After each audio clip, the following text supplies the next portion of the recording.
This is the Blood Red podcast from the Liverpool Echo, giving you the inside track on all the big talking points from Anfield. Hello and welcome to the latest Blood Red podcast from the Liverpool Echo. I'm Joe Rimmer, your host, and today I'm joined by Paul Gorst. How are you, Paul? See, I've just been told I've got to use this as the mic. Yeah, all good. We're getting towards the back end of the interminable international break now, aren't we? And it just felt like it's been a little bit of a longer one than normal, this one. I always think this bit is the worst bit. It's like the international break is darkest just before the dawn. Yeah. It's the Monday, awful. Tuesday, Wednesday of the second week are always the slowest days. Yeah. Because at least on Thursday, some of them are back and they're back in training yeah. and whatever else. But yeah, it just feels like it's been longer than normal, this one. I can't wait for it to be over. They're always a slog, especially the first one of the year. First one of the season, sorry. Yeah. 4 games in, you just feel like you're ready to build up a bit of momentum, and the games are going to come thick and fast, and then you just stop for 2 weeks. Yeah. Still think they should ban international football? Yeah. Just have tournaments. Don't even have tournaments. Just ban it. Flip a coin for whoever wins. Theo, how are you? You love international football. He'll disagree now. This wasn't awkward at all, has it? Passing this around. But yeah, I agree with Gorst. It's gone on for ages, this one, hasn't it? I suppose it feels a bit worse because at least last year we had the World Cup, so there was nothing really in the first half of the season because they had to make Except that the space. World But that was like December time, wasn't it? Rubbish. We're fine at this point. We're just playing football. But yeah, end is almost in sight. Now than that, I am okay, thank you. Yep. Ian Doyle, how are you? Delighted to be here as always, Joe. Yeah. International football's great, and I think it's taken on more credence now, purely because you can't buy your way to success. So I think that should be the future of football. No. That wasn't the answer you were expecting, was it? Well, yeah, it was, because I knew you'd disagree with me. So. Yeah. But is what I'm saying wrong? Yes, I hate international football. It's boring as hell. The actual point, though. Have I'm you trying watched to any make. of it? Yeah. Because I haven't watched any of it. I don't watch any football. It's boring. Don't start the podcast with lies, Doyle. Right. So we'll start. Pass that mic over. We'll start with you, Gorsty, because even though I'm moaning about the international break, and Klopp himself said that it was horrible to see players going off all over the world after quite a decent start to the season and good momentum for Liverpool. But saying that hasn't been a bad international break for Liverpool in terms of players playing well and starring and perhaps just keeping themselves ticking over and in good form. Yeah, I mean, the most important thing is no injuries, isn't there, really? And so far, so good on that front. So Szoboszlai looks like he's had a good international break. Jota scored, did he? Was it a 9-0 win for Portugal? Yeah. Assist as well. Yeah. It was only Luxembourg, though. Well, yeah. Did you watch it? No. I mean, but generally, I suppose it's about as an agreeable one as it can be for Jurgen Klopp. England obviously play tonight, did they? They're playing Scotland tonight. So we'll see how Andy Robertson comes through on that one. Obviously, no Trent involved for it. So I suppose it's been okay for Klopp so far. We'll see. But I just got the feeling that he was really keen after the window was shut to get his players in and get them into a little bit of a routine, a bit of rhythm and momentum, get them training, get his ideas across to what is pretty much a new look team, certainly a new look midfield. And then they get that really good result against Villa, and then it all just comes to a shuddering halt for a couple of weeks, which will be a disappointment to him. But on the other side of it, Liverpool got the dreaded 12:30 kick-off, haven't they, against Wolves on Saturday, but I think he'll be ready to go in training this week when he gets them all back on Thursday and possibly Friday. Although, with no Fabinho and Firmino, the Brazil element is not there anymore, is it? Obviously, Darwin Núñez been playing well for Marcelo Bielsa's Uruguay. But generally, there's not too many concerns over travelling or injuries, so far so good, I guess, but it's very much one that we're all looking forward to seeing the back of, isn't it? That sounds like a piece. What the mileage they've all covered during the break? It might be. We're looking for things to write about, aren't we? Yeah. Theo, Gorsty talked about momentum there, and I think we'd all prefer for every player to pull out of their international team so they can all stay fit for Liverpool. Many fans might say that, but it's quite a good thing when players like Ben Doak last night, although Scotland under-21s lost 1-0 to Spain, impressed, played very well, had a lot of people talking about him. Szoboszlai impressed again, Gakpo scored, Jota obviously scored twice. It keeps the momentum going, doesn't it? If those players stay fit but they come back and they've starred, it does keep the momentum going for Liverpool. Yeah, it's been a good for a number of players for different reasons. Like, I think so far this season, Gakpo's needed a couple of goals, and at least he's got them on international duty. Jota's got a couple as well to keep his form going. Nuno's got a couple of assists, so that's the forwards are looking good. But even the players who aren't playing, like the ones who are injured, like Kanate, Alexander-Arnold, Thiago, well, that's 2 weeks there where they've not missed any games. They've been able to get a bit closer to fitness. Maybe we'll see them at the weekend, maybe the week after. And then you've got like Basetic. He played, I think he made his under-21s debut, not against Scotland, in the Spain under-21s game before that. It's like, well, he's not played since March time. They've obviously had to tread carefully with his recovery from that adductor injury. But there's so many different reasons here going, you're quite glad that he's not played, but you're glad another player has played. Like Gravenberch is someone else. Van Dijk's got a couple of games when he's been suspended. Gravenberch has had that time off to settle into Merseyside life. There's so many positives here you can get out of it. But you do just wish Liverpool had been playing for these couple of weeks, that you could turn 4 games unbeaten into 6 games unbeaten or whatever. It just makes you think back to, remember when with the August international breaks, it's like, how the hell did we cope with that?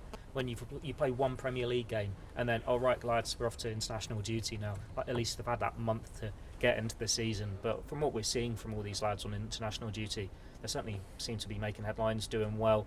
Certainly seems to be interest from our audience as well, because it's those pieces that people are actually reading, where it's Ben doing how many stepovers and making Spanish defenders look silly, Jota getting another couple of goals. I think there's was it a Szoboszlai pass from like 70 yards that's gone viral this week. There isn't anything in there that you see as necessarily, someone's got an injury, which is what we're used to in international football. Maybe that's more because of the Naby Keita era, where there were so many setbacks every international break. But maybe just this year Liverpool got a bit of luck back, which is what they needed after last year, let's be honest. Yeah, well, Doyle, they do kick off at the dreaded 12:30 on Saturday. You wrote yourself about Wolves yesterday. I mean, I don't have any stats to back this up, but it always feels like a difficult place to go. And obviously last season was one of the worst performances, if you like, of the season. And yeah, it just feels like a slightly tricky one for Liverpool on Saturday. I think they won their 1-0 in lockdown, then they won their 1-0 the season before with Origi, and they won their 2-1 when they won the league. So, while I get what you're trying to say, because they did lose there in the FA Cup, don't forget. In the FA Cup. Yeah, and they did lose their 3-0. No, it never is it? I must admit that one of my main memories of Wolves in recent years is me and Gorsty, a rare game in lockdown where we both got to go, and then we got some coffee. We were delighted, yeah. We were exactly, yeah. Hang on, we're going to talk about highlights of 300 games. So that's your highlight, getting coffee. A couple of things. The highlight is the pipe. Yeah, that nearly made me cry when he came. Yeah, we've said this a few times now. Anyway, going back to your question, Wolves, it is difficult, but I mean, I think Liverpool have got the 12:30 after the October break as well, haven't they? They play Everton, so that'll be interesting. I'm sure Jurgen will have a few things to say when he realises that the next time it comes round. I think you're all kind of jumping the gun a little bit with this injuries, by the way. They've all got another game to play. Yeah. So I think a couple of games to play. Yeah, but no, I think a lot of them have going to have to play another game, haven't they? So certainly the South Americans. No, I think some of them's got to play. The South Americans, and they're playing World Cup qualifiers, which you could argue are more important than the European qualifiers. And I do think that the other thing about footballers playing for the countries is they all want to do it. So as much as a lot of fans go, why is he playing for this? Why is he playing for that? You've got to.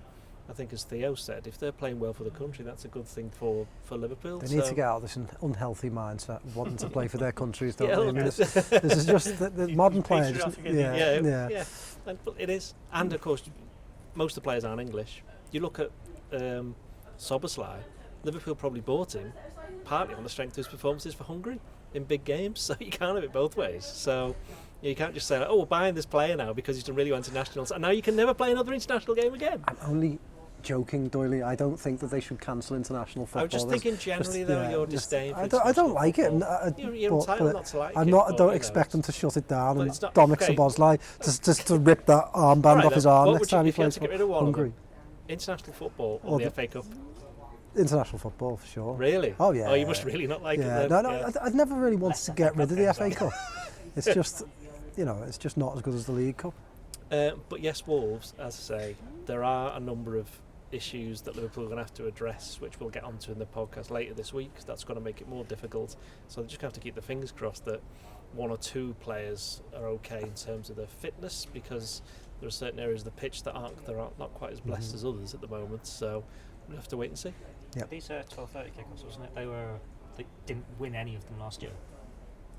I don't know. They got beat at Brighton, didn't they? One of the worst performances. They got beat at Forest. Forest, Brighton. I think it was lost 3, drew 3. I saw something. That's right. Yeah, you're right. X on Yeah. Twitter the other day. Was On Chelsea Twitter. at home? Was that a Twitter. 12:30 one? Yeah. That's Yeah. right. That was 0-0. Yeah, it was And then six. it It was was. 0-0. It was six. Yeah. You're right. It was 6, and it was 3 draws, Yeah. 3 Yeah. defeats. But again, we'll just they'll have to hope that they win this one and then get that off the back. Well, Klopp's last game was the 3-0 against Aston Villa. Gorsty. It was his 300th Premier League game. So I thought to myself, well, you thought actually. I can't take the credit. Can't take the credit. Yeah, it was your idea, Gorsty. You thought to yourself, why don't we do a bit of a special episode on the best, worst moments in those 300 games? So we'll kick it off with you, and we'll kick it off with the best moment. Oh, sorry, not the best moment, the best game of those 300 games. Yeah, there's a few in this list, isn't there? I was trying to rack my brains, thinking of trying to narrow it down, and obviously the 7-0 against United jumps out, the 5-0 against United, the 4-0 against United. The 4-1 against Everton was good, I thought, in December 2021. I thought Liverpool were superb that night, and it was a bit of a weird one because Liverpool absolutely battered Everton at Everton, and the away fans are singing for the home manager, which is probably Yeah. a bit of a unique one when Rafa Benitez was there. But I think I'm going to go with the 4-0 against United because it just felt around that time Liverpool were, I mean, they could do no wrong. I think they might have beat Man City in the FA Cup semi-final a few days earlier. It was in that crazy April, wasn't it, where they think they played 12 games. And it just felt like everything was all coming together at once. They were League Cup holders. They were on the way to an FA Cup final. They had the Champions League still to go for. They were still going for the league. And no one gave United the prayer on the night, and so it came to pass. I thought Thiago was sensational. Mane, Salah, Diaz, all superb, and it just felt like everything was coming together all at the right time for Liverpool. And I'd probably go for that one, but I'm sure Theo will have a different answer than Doyle will because there's that many to choose from. It's nearly 8 years, isn't it? And obviously Klopp will celebrate that anniversary next month, and sure we'll do loads of content around that. But 300 games and so many good moments to choose from. Yeah, I mean the good thing about Klopp is you've got last minute winners, you've got big wins, you've got important wins. They're all in there. Theo, go on. What's your best game in that time? I think you've just got to look at the title winning year. Like, granted, we were robbed that moment that we'd all have chosen if it wasn't for the pandemic. If in front of the fans, Liverpool won the Premier League title. That is the game everyone chooses. Yeah. But you've still got the big 3-1 win against City, where we've got a real chance here. We can get this massive gap. The 2-0 against United, where you're declaring going to win the league. Or was it the 4-0 away at Leicester when you just come back from the Club World Cup? Yeah. And it's like, oh, now it's a massive gap over Leicester in second place, and it's like, oh, this is just a clean straight now. You're going to win the Premier League title. You're going to be crowned champions of England for the first time in 30 years. We're only halfway into the season then. It's like we've lost something because of the fact that it had to finish behind closed doors. Like, that was another case of lost momentum in a way, that we couldn't just all enjoy a massive party at the end of the season. But those are still the games that stand out. Like, we had great moments in the Champions League run the year before, and you got to enjoy them together. So it was like this big culmination at the end of the season. Well, we didn't quite get that. Those games in the build up to winning the title are still ones that we'll never forget. Yeah. Doyley? I can't quite work out. Is this like Ken Dodd's tickle stick or something? Don't try. Exactly. Yeah. For our younger viewers, I definitely would say Google who he is, but don't try and watch one of his shows because you'll have to spend about 10 days just till it finishes. I'm going to go with the 2-1 Newcastle one, just recently. What, recently? Yeah, I'm going to go with that. Because I've been doing this job a long time, and been covering, watching football even longer than that. When I actually did watch football, obviously, and Newcastle was genuinely one of the great days. It was hilarious. It was so funny. I just thought it was just so funny. I saw one prediction at half time. Someone saying it's most likely going to be a cricket score for Newcastle. I mean, it was just everything added up to on the worst innings. It just all added up to just like this kind of. It was something that was greater than the sum of its parts, wasn't it? Just the whole afternoon, because you had that. Oh, this isn't a very good start, and referee seems a bit. I'm not sure what's going on here when he books Trent, and then it's what kind of a goal was that you concede? And then you get the sending off, and the crowd are all loving it. And you got Jason Tyndall, who's obviously. Everyone knows he's a bit of a dingling, as we say. He was there giving it all this, and because where we sit, as Gorst knows. In fact, he's done a couple of times. We were there, and you can see it all happening on the touchline, and you just at half time you're going, oh, But then during the second half, you can kind of just sense it. You could sense it, couldn't you? It's like, I remember Thomas Tuchel was talking about when Liverpool beat Dortmund 4-3 in that game. Obviously, he was the Dortmund manager. And he said when he went 3-1, 3-2, I remember his quote, and he said something like, you could just feel it. He said you could feel it inside the stadium. And I just thought you could just feel it then with that Newcastle, that Liverpool were going to turn it around. And it's the fact that it was Núñez who comes off the bench. He was obviously absolutely fuming at the fact that he wasn't playing and hadn't been playing, despite he'd done quite well in the summer. To finish like that, and then the final goal is set up by Salah, who obviously Richard Keys had already sold to Saudi Arabia by that point. So it all kind of added up, and then you had Jarrell Quansah coming on and helping keep the clean sheet when Gomez had already come on, and there was all these tiny little stories. And of course it was Newcastle who, up in Newcastle, are trying to build this massive rivalry between the clubs, which Liverpool's part isn't really there.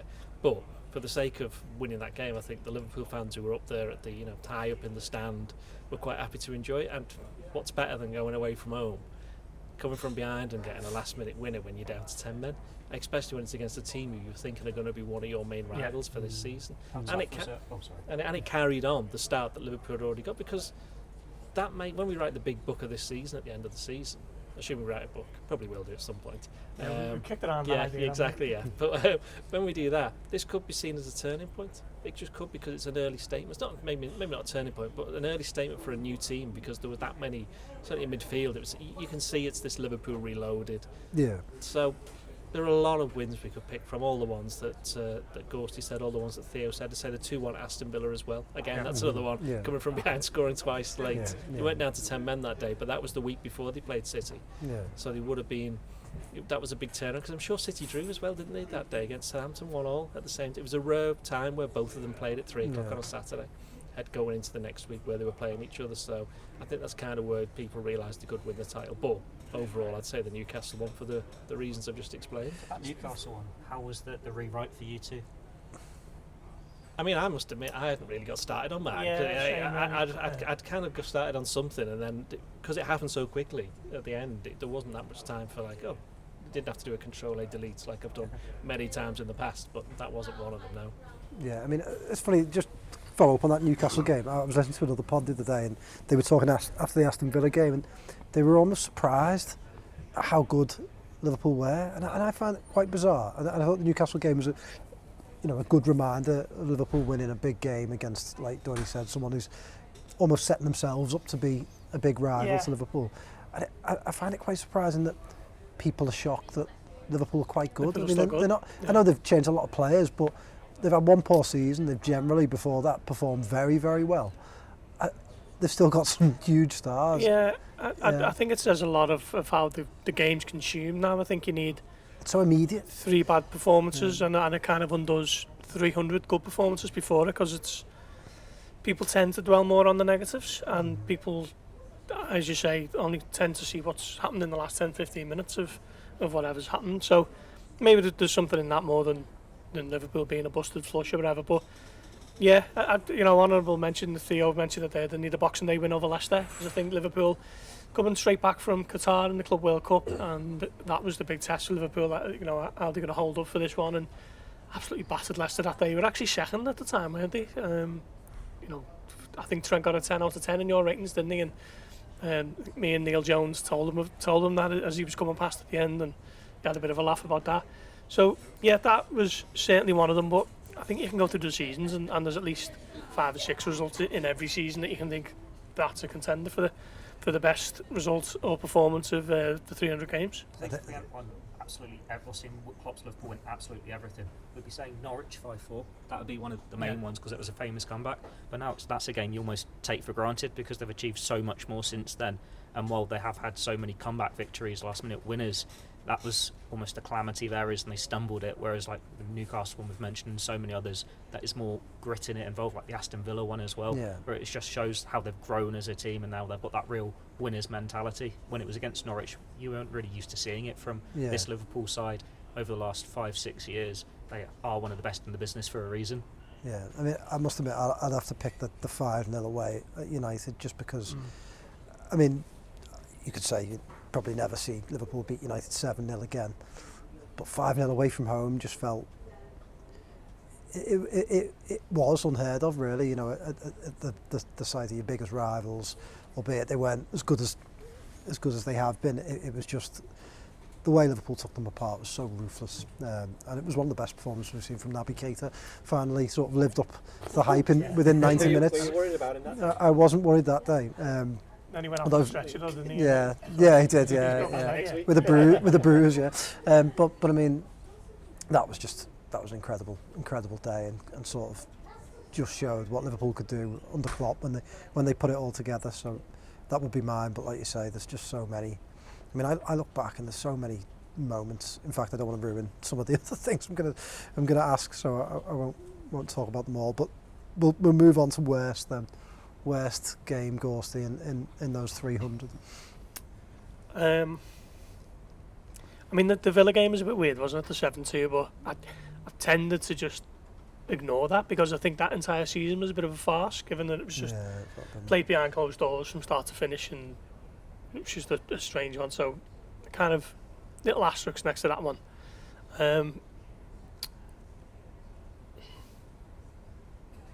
City last season was quite bad. Liverpool got absolutely battered, didn't he? And didn't have an answer at all for City. And at the time, you're looking at it, you're thinking these used to be, the closest rivals to City, and Liverpool were the only team who could land the glove on them. And all of a sudden, Liverpool was just getting absolutely punished, put to bed quite comfortably, and you're wondering what's left in the tank for this squad. And that was a particularly bad one. From it, to be fair to them, they kind of rallied and they haven't lost a game since. But just off the top of my head, that was a particularly bad one. I might have a different answer, have a little bit more of a think about it, but that just jumps out at me immediately. I don't know what Doyle thinks. There's a moment actually in that game which is probably as frustrated I've been with Klopp during his whole time here when he made the triple substitution, and it just felt like that was him saying, you know what, we give up on this game. And I've never really known him to do that in any game, and I don't like the idea of, I still think, and it probably proves it right because you look at United and all those big wins, but there's a way to lose a game, and it's not to just give up and just be turned over and embarrassed. You can lose a game 3-4-0 as long as you sort of go down fighting. And I felt like that was the one time in his reign when I just felt like they kind of gave up on a game, and that was sad to see, really. Theo, worst moment? I was going to say that City game as well. It might be just because it's one of the more recent ones, but when you look at the year before, you're going toe to toe with them, so close to winning the quadruple, beat them in an FA Cup semi-final where you play them off the park for most of it, then in a year's time to be humbled so emphatically, it was just, oh wow, this is where we are now. They have, on their way to the treble, just kicked us away. There have been big defeats along the way, like the Tottenham one early on where Lovren gets hauled off early. There was the one against City where Mane gets sent off early on, but they didn't feel as deflating as that one at the Etihad last year. I could throw Brighton last year, Wolves last year, those 3-0 defeats, but they didn't really hit us home for me as much because I wasn't there, unlike these two, whereas I was at that one at the Etihad. I think it's one of the few games I've actually seen Liverpool lose in person since I've started working at the Echo, so that is the one for me that sticks in the mind. Doyle? Well, there's loads of them, isn't there? There's all the ones we mentioned. You've got Forest last year, that was terrible. Leeds at home, that was pretty bad. Leeds at home was bad. You mentioned Brighton. Wolves was awful. Going back to Watford 3-0, that was really early on when you realised just how. I was going to say, the Watford 3-0, not the one when they won the league. That was different. That was just, it got tied by that point. West Ham 2-0, that was pretty bad. That was round about then as well. I remember they got beat 2-0 at Hull. That was pretty nasty. 3-1 at Leicester. That wasn't a bad one. Was it 3-1? I think it was, wasn't it? Yeah, I was trying about the same time, wasn't it? January 2017. I mean, my worst ones were on lockdown. I had to do almost all of the away games. Not all by myself, but quite a lot of them were by myself. And there's nothing colder than a massive stadium with nobody in it. There are very few people that are in it. You can't sit anywhere near them. I mean, there was one at there was one at Southampton. That was just after Christmas. Just after New Year. They lost 1-0. Danny Ings scored, didn't he, really early on. And I was literally the only person left in the ground. As I finished, the steward shouted to me and said, "You done, mate?" Says, "Yes." Says, "Okay." And then they turned the lights off. All the floodlights went off, so I had to get out. And then the Leicester one, where they'd played really well, gone 1-0 ahead. Then Leicester scored a jammy goal, then scored the goal where it was Kabak and Alisson collided with each other. And they got another one. And after that one, we had to obviously wear masks. And I'm wearing my mask finishing, and it's cold, so it heats up. So I can't see what I'm doing. I'm trying to leave my seat, and then my feet are frozen, so I can't feel my feet. So I can't see where I'm going, and I can't feel anything. And I've said this before, but the poor woman at Leicester thought I was having some kind of episode trying to get up these steps. She's going, "You all right, love?" Just I can't see anything. So they let me take my mask off so I could actually see what I was doing for a short time. But in terms of the football, that just summed it all up. So I'd probably say that Leicester game, the Villa one, you're right. I was at the Villa on 7-2. That was just like a comedy game of football. That was the United got beat 6-1 at home by Tottenham earlier. I remember driving to it laughing, going, and then about like half time going, what is going on here? It's like, could have been about 15-2, couldn't it, as well? Yeah, it was dead ridiculous. I mean, Adrian was they're all 7 goals, take a deflection. But I think 5 of the 7 or something like that. Maybe doing a disservice. But that's when Ollie Watkins had a very good game. He's got a hat-trick. And poor Joe Gomez, I think did he get subbed at half time or something? Can't remember. Grealish was brilliant. There was a lot. What's that? Barkley, yeah, there's quite a lot that went on. Yeah, he scored the 4th one, didn't he? Well, I've lost count. Deflected. Yeah. Losing 6 in a row that season at home was shocking, wasn't it? You think of how much of a fortress Anfield has been and is, and then you lost 6 in a row that season. Was it Burnley, Brighton, Everton, Chelsea, City, Fulham. Chelsea and Fulham? That's it, yeah. So that was, but yeah, I'd probably say, because of my feet, the Leicester one. Because your feet, the Leicester one. So, moment. Gorst, the best moment. Alisson's header.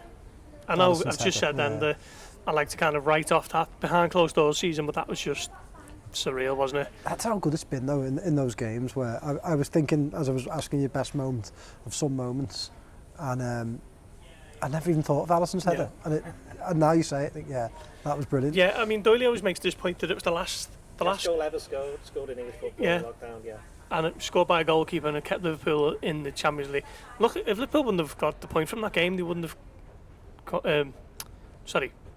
Liverpool wouldn't have got the points from that game, they wouldn't have got in the Champions League, they wouldn't have went all the way to the final the following season. You know, that's worth untold amounts of money, isn't it, for the club and obviously for the supporters who went all the way to the final.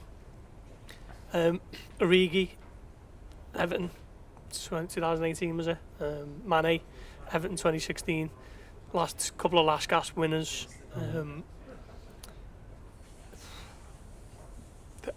I mean, Liverpool supporters have been spoiled, haven't they, over the last 300 games of Jurgen Klopp, because there's so many to choose from, and ironically the one I've gone for is the one that they weren't there for. But yeah, that Alisson moment was just remarkable.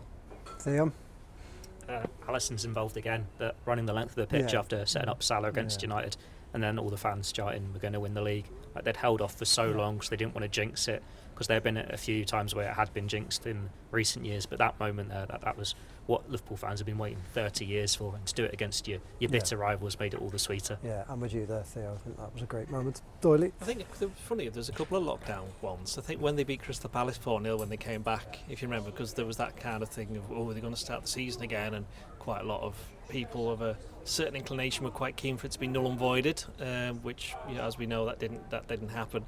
And you could tell from the players when they certainly scored the first couple of goals, there was a kind of like a cheer to the celebrations. There was kind of a defiance. I remember we saw behind the scenes, wasn't it, afterwards, and then you could, when they were in the dressing room, they were all like proper like made up at the fact that they were back out there and they'd won, and they knew they were nearly there, because they must have thought for like 2 or 3 months there's a chance here. We've put all that hard work in, it's not going to happen.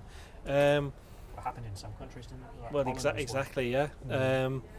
Alisson's header, though, that was one of the rare moments where it actually felt like, bear in mind that it was literally, as I say, that was the last goal game, wasn't it, played in lockdown, and a couple of days later they played in front of 5,000 at Burnley, it was, and then the fans were gradually let back in over the summer. Was the European Championships, wasn't it? Yeah, that's where you were. 10,000 at Anfield for the Palace game. Yeah, that's right. But the other good moment I was going to say, again, goes to the fans. I'm pretty sure it was Wolves home was the first game that they had them back in, and I think it was 3 games in where Firmino scores a last minute header against Tottenham, and he celebrates and he realises that there was some people in there, and he just turns around and absolutely legs it towards the Kop, because he scored at the Anfield Road end where there wasn't anybody. So it's one of the rare moments in that time where it felt like they were all together as one, even though there was only like 2,000 of them. And I was going to say with the Alisson header, that felt like everybody was together even though there wasn't anyone there, because it was a moment that brought the fans together, and then they could look forward to getting back into the stadium. So probably Alisson's header for all the reasons we've said already. Do you know what the other good thing about Alisson's header was? Just the aftermath, his interview afterwards. Yeah, rarely do you see that. Well, that was again, that came back to the Leicester game that I mentioned before, where he was in that kind of rut, wasn't he? Man City, and then obviously what happened with his dad as well. So it kind of came full circle. Yeah. But his interview was very good after that, and there was the whole emotion of it, and as I said, the fact that everybody knew, great, now we can go and see them next week because we're all getting back into the stadiums and there's something to actually celebrate. Yeah. Well, going to make this slightly complicated for you because, Gorsty, I'm now going to ask you for goal. Do you know what? I've just realised we've recorded this podcast and we haven't run down the categories, so I haven't really had a chance to think about much of it. No, but I thought that would be quite interesting because I'd put you on your toes a bit. But you know, with moment and goal, let's define goal as like maybe the best goal you've. Say not Alisson's goal because. That's all right, we'll just take Alisson's out of it. Come on, because goal and moments could be quite similar, couldn't they? I mean, there's been loads of goals where I've just been in awe of how much of a great move it was. The one that comes to my mind as you're asking that question was Salah's header against City. The season Liverpool won the league, where Trent sweeps it across to Robertson. Robertson gets it out of his feet, puts in the ball. Salah plants the header into the far corner. And it was just a wonderful team goal. They're the goals I tend to enjoy watching this Liverpool more than a long-range screamer that any professional footballer might be able to catch on any given day. It's more about the team moves and the patterns that they're trying to work on the pitch. So that one jumps out at me. I'm going to pass it on to Theo and have a little think. So I won't be listening to your answers because I'm trying to think, but you might come up with a few of your own. I was going to be saying I'm no nonsense. I like the thunderbolts from distance. The Fabinho one in that City game is up there. Emre Can's overhead kick was at Watford. Yeah.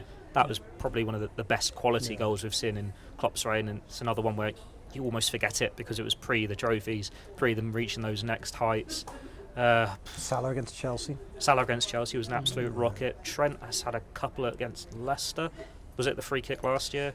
Yeah, I love the free kick against Chelsea as well. The bridge. In the 5, not in the 5-3, but he did one in the 5-3 as well. But I just love that sound where it's a proper hard hit shot. You know, from 35 yards in, it's just going straight in. If Van Dijk had scored at Stamford Bridge on the opening day of the season, that was one. Doyle and I were right behind that. We had the perfect angle of it. It looked like it was going right in that top corner to just go over the little postage stamp.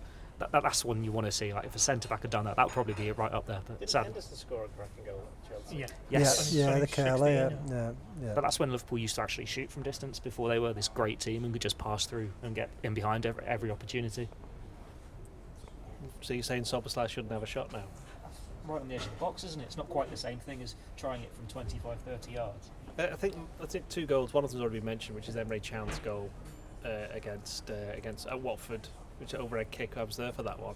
And funny enough, the second goal is at Watford as well, which is Salah's goal against Watford, because it was the week after or 2 weeks after he scored that one against City. And both times, what was funny is that when it went in, the initial reaction from the crowd wasn't to cheer. It was kind of like a huh. I can't believe he's just done that, and then they were kind of like just a momentary kind of I can't believe I've just seen that, and then cheering after that. But the fact that he'd done that against City the week before Salah, or 2 weeks before I think, and was it after it? I can't even remember. Oh, so the City game was 2 weeks before. Oh, it was just before the international break, wasn't it? That's right, yeah. And then they had the international break, and they came back for that Watford game because Alisson didn't play, did he? No, Keller was in goal. Went straight to Madrid. Yeah, that's right. Firmino got the hat trick. Yeah. Yes. Yeah. But Salah's goal where he twisted around a few players, put things Cathcart on his backside, and killed it past. Was it Ben Foster? It was Ben Foster in goal, wasn't it?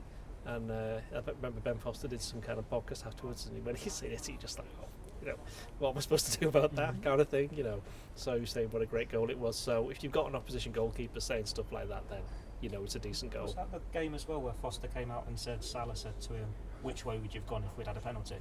Yeah. Yes. Yeah, that's when Ben Foster. He's still got his podcast, by the way. Yeah, I think he's back. He's full time now, isn't he? He's retired. Yeah. He's had enough with Wrexham. Does he get royalties for the? We'll never know.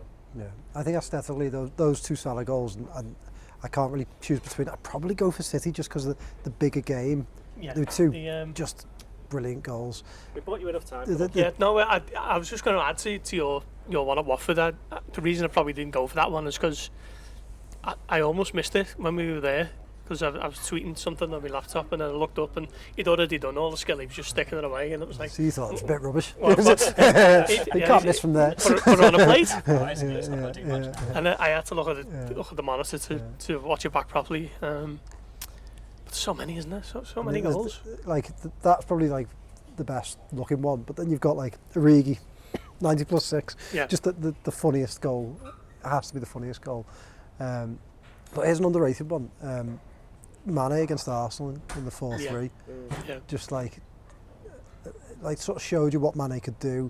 Brilliant dribble, great finish. Sort of, it was that the fourth in the game, wasn't it? Liverpool's fourth. I think so. Yeah, Was and they then four they were four. And then the celebration jumping on his boss's back. Don't ever jump on my back if you fire like a good blood red. Come legging over. I don't see that. I don't see Gorst jumping on Joe's back. You just flattened me. Yeah, like Theo mentioned it there in one of his answers. I almost tend to forget everything that came sort of pre-2018, which that goal was, because I just tend to associate this, Jurgen Klopp with winning all the trophies from 2019 onwards. So I've kind of almost overlooked those years, like the Emre Can volleys and the overheads and the Mane goal against Arsenal, because you could have had any Coutinho goal really, couldn't you? He scored at least a dozen. Free kick in that Arsenal game. Yeah. Brilliant free kick. Yeah. Firmino chip against City, that was a pre-one as well, wasn't it? Yeah. I mean, that 4-3 against City, actually up there with one of the best games that they played, in the January when Man City would just look so good. They were unbeaten, weren't they, at the time, City, going into that game? I think so, yeah. I'm pretty sure they were, and then Liverpool, it was early on in Klopp's reign, it was just those games where they showed you how good they could be, and it was still always chaotic. But They'd flick the switch. For Liverpool? Dejan Lovren. Yeah. Was he? There you go. That's it. Okay, so what goal did you choose then in the end? Because are you still thinking? No, I guess I just chose the first one I chose, didn't I? Which one? I can't remember what it was. For Ghosty, it's always the next one. Yeah. What? Salah against City. Salah The against, header. go on, we'll have It that was one. good. It was a good goal. All right, well, I'm going to make this more interesting for you with my last two questions. The most bizarre or strange moment of Klopp's reign? In the Premier League? Yeah, in the Premier League. You're made up because you've got like ages to think, especially while he sits in silence. He's always got it. I mean, I suppose we'll never know the ins and outs of what's really happened, but when the Nabil Fekir deal fell through, it was a bit strange, wasn't it? That's not a Premier League moment. Well, it's happened during the course of Klopp's Didn't know that happened on the pitch. Well, it was just, like he'd done his medical behind the scenes, he'd done his in-house club interview, and then he never became a Liverpool player, and it was never really truly revealed why. So that was a bit of a strange one. You can keep thinking. I'm not accepting that answer. Okay. I'm thinking on pitch stuff games. Yeah, go on. I'll pass on to the other while I have a think. I was about to go for more transfers as well. There's been some few weird ones like Ben Davis or whatever. But if you want an on pitch, that's difficult. Alisson was a strange moment, wasn't it? Can we just go for that? A goalkeeper scoring. The 7-2 that we've discussed was very bizarre. The 7-0 over United is bizarre in itself, isn't it? The 7-2 was just weird. Yeah. It was just proper weird. Yeah. Having been there, it was just like, you were just like laughing when the goals went in. It was like, this can't be real. It was. So I'd say that's up there with weird stuff. In terms of all the weird stuff, I don't know. Has there been kind of bust-ups on the touchline? I remember at Newcastle the other year, they were having a go at Andres Kornmeier for suggesting that Newcastle's players train a little bit further away from the Liverpool ones. They were building that up as a rivalry. Lampard, that was amusing. Klopp doing his hamstring. Yeah. Klopp running on the pitch when Origi scored. Klopp running into the fourth official's face when Jota scored. Klopp does. Guardiola with his twice. Yeah, see, they're coming now. Yeah, that was that's off the pitch. Joe said it's during the game. During the game. Unless there was a transfer during the game, like Chento's at half time. Yeah. You all announced on the BBC at half time. I'll tee that up for you there. Come on. Yeah, very good. That was an FA Cup game though. Yeah. So that doesn't count. So it doesn't count, unfortunately. Delete that bit. Mark, our producer, take anyway, that bit I think out. we've given Gorst enough time. Come on. I definitely should have looked at this list because it was my idea and I've had to put on my toes. I wrote the last question on during the pod, so you'd never have had a chance to even well, look. there we go. You can't just sit in silence I as a know, I'm podcast. trying to think. It's you really have put it on my toes, yeah. The 7-0 against United. Klopp fuming at a backroom staff member, wasn't he, when Liverpool got a penalty at Chelsea? Oh yes, that's right. We don't celebrate those. That's right, yeah. There was no crowd there for that one. That was he was furious about that one, wasn't he? Happy, Yeah. It was sending off, wasn't it? Sending off, sorry, yeah, that was it, not a penalty. That's the best you're getting off me at the moment. Oh, that's acceptable. The 7-0 against United, I was on a train in New York to the airport, and my phone kept buzzing.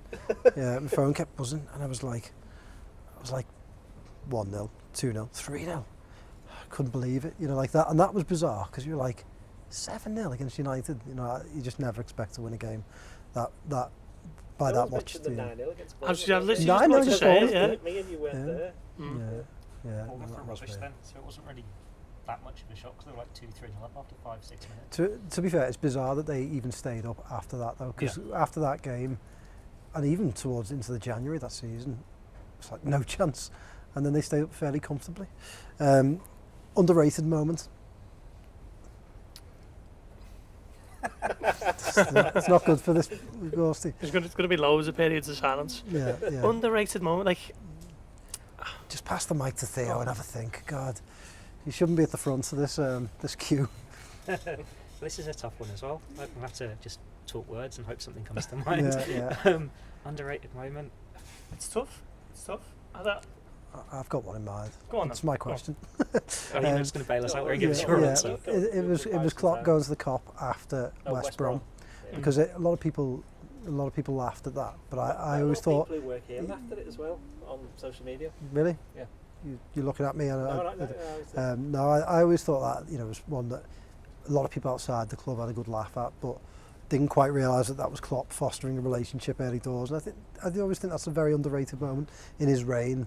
Yeah. Showing to get the connection back between crowd and players. Because don't forget, before Klopp came, I think the missing out in 2014, the following season was just awful. The defeat at Stoke, and it felt like there was a disconnect between fans, players, owners.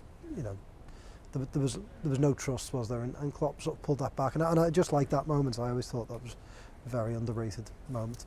I'm going to go for the 5-4 against Norwich. Now, we mentioned it earlier on the podcast, but that was underrated in the sense that it felt almost a bit embarrassing at the time. Norwich aren't exactly a difficult team to face or a difficult place to go. Liverpool got conceded in the last minute. You think they're throwing away this victory, having to come back to get it in the first place. I swear they were like 3-1 down or 2-0 down, something like that. But then they got that victory, and it's like, phew, we've got away with one there. But when you look back now, it was a next step on from that West Brom game, wasn't it? It's like we can only get a share of the spoils when we're losing late on. We can actually come from behind and win, and they've done it so many times since then. I suppose that was that first seed of that winning spirit, that mentality. Yeah. And the celebrations were so wild as well. That again, that Pop showed you glasses. Klopp and his players, didn't it? And the bond that was sort of growing. So that's a good shout. Doyle, have you had sufficient time to Can we think? say the guy at Burnley with the pie? That was Well, you can say it. Hang on, for a bit of context, that was the first game that the fans were back in properly after lockdown, and me and you had got there, and it was nice and warm. Then the game started, and everybody's been to Burnley knows Burnley's always freezing, so it was absolutely freezing. We weren't dressed for it. At the end of the season, I was absolutely fuming.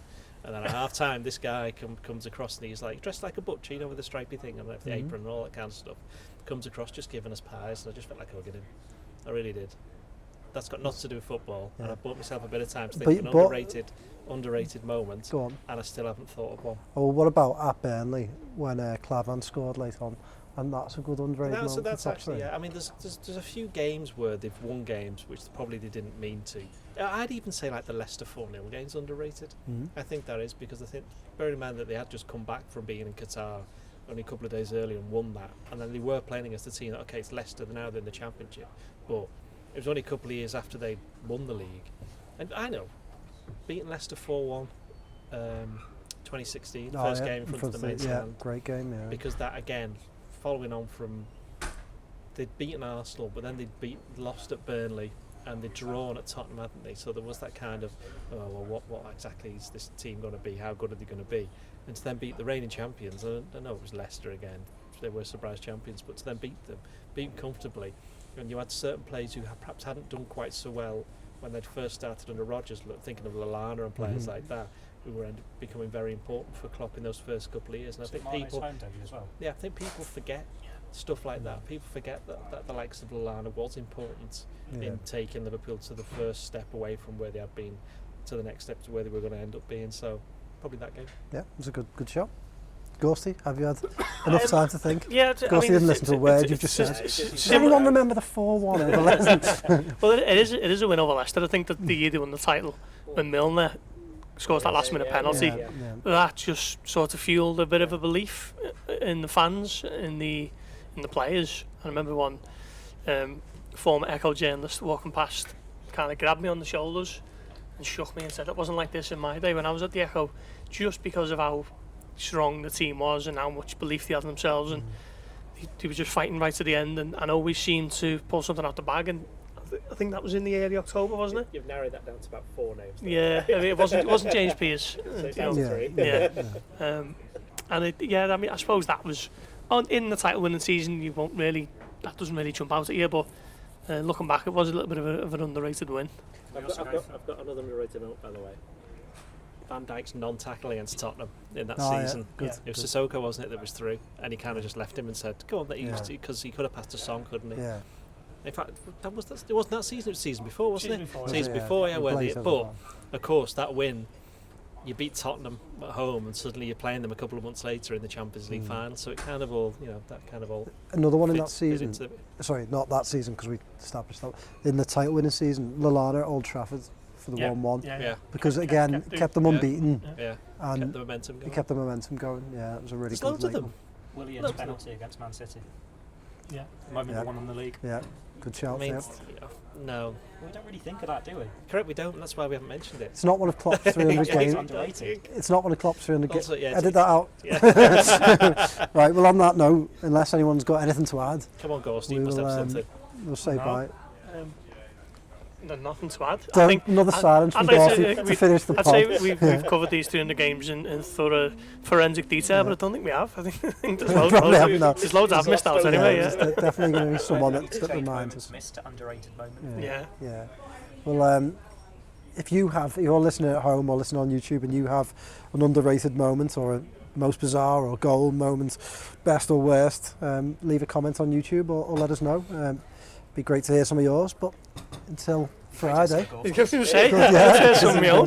Gorst, you just send me a silence. The replies will just be blank. Yeah. Big, just send you dots. Yeah.